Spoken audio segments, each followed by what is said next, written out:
प्रत्येकजण जीवन तर जगतच असतो, पण जगतो कशासाठी हेच कळत नाही.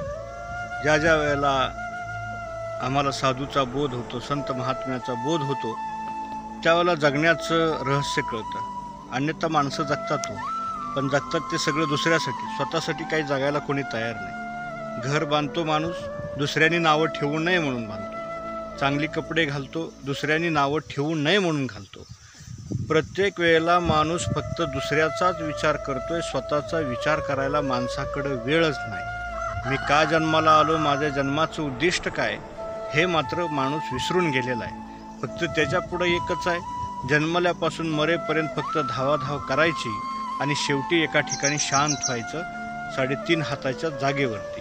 भले 50,000ची तुटी जरी घरात असली ना, तर त्यावेळेला मात्र 50,000च्या तुटीतून पाणी देणार नाहीत, तर आम्हाला मडक्यातून पाणी दिलं जाणार आहे. भले आम्ही फॉर्च्युनर घेऊन जरी फिरत असलो, तर आमची अंत्ययात्रा फॉर्च्युनरमध्ये घरातली काढणार नाहीत. आणि म्हणून लक्षात घ्या, आपण का धावतो याचा कुठंतरी विचार केला पाहिजे.